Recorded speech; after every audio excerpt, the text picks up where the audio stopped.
Hey there, I'm John Zimmerman with Upper Creek Angler, and we're continuing our work through Steve Skuce's book, Grayling Flies. This is fly number 17, the John Storey Paradun. We're only going to be using about 3 different materials, so it's an easy fly as far as material acquisition. I've got a number 12.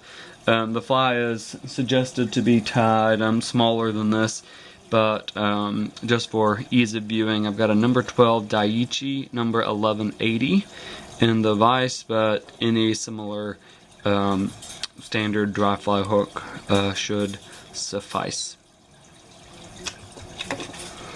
And in the bobbin I have some cream colored nano silk.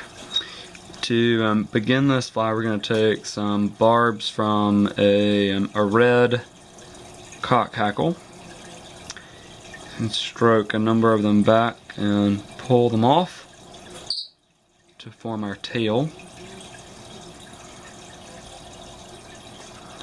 Dry fly tails should be just about the length of the hook shank.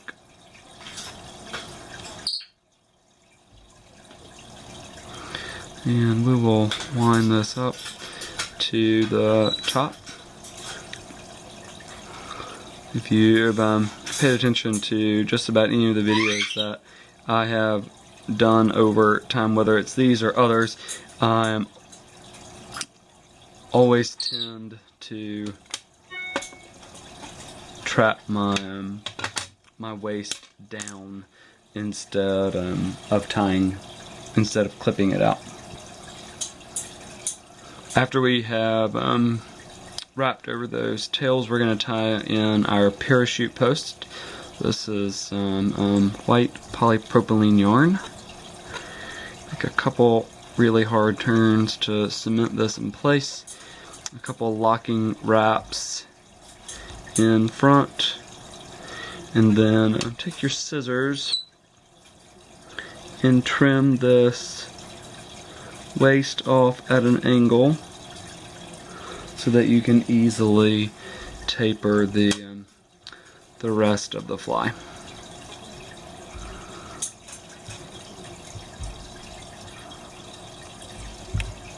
Go in and clip out any of these guys that didn't make it.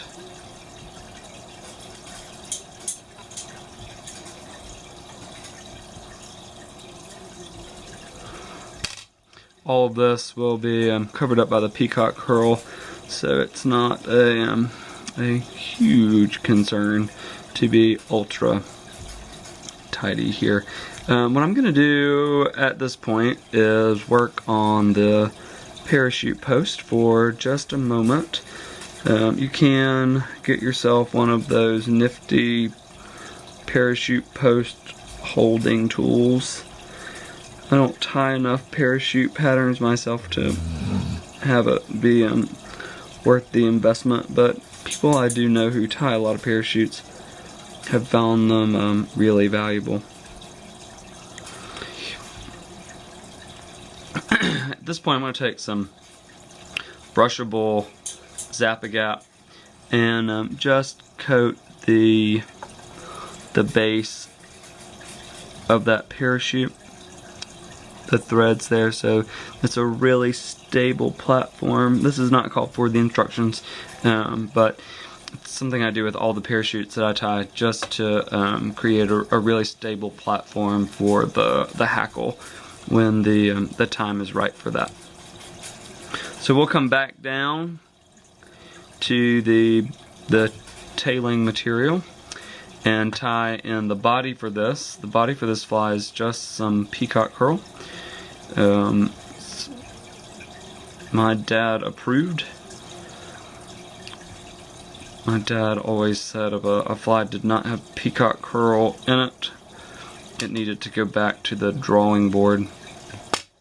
Peacock Curl is naturally thicker toward the base, as are most feathers. So if you tie them in by the tips, you will have you will add a natural taper to your fly.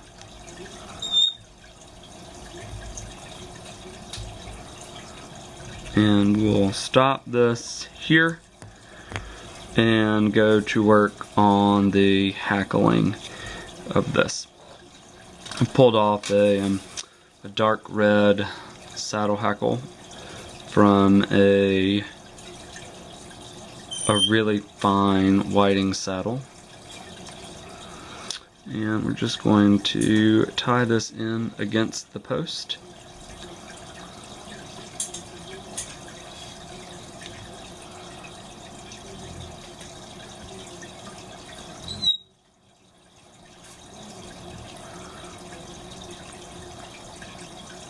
And move your thread back up toward the post, because we're going to do a little bit of work there when we're done. We'll do 3 turns up and 3 turns back down toward the base.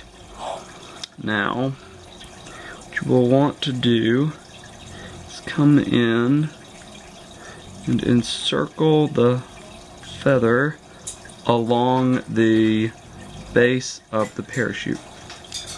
Doing that will really trap it down. Reach in, being careful not to cut away any additional feathers.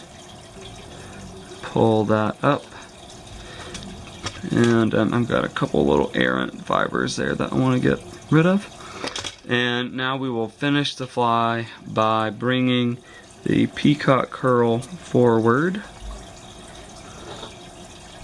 up and under the saddle hackle with the parachute post, pushing back, and again up and under, and we'll reach in and tie the peacock curl off.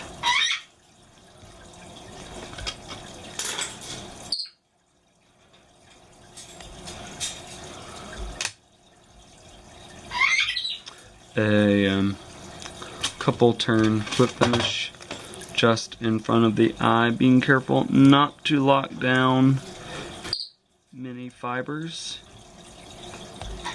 and this fly will be done.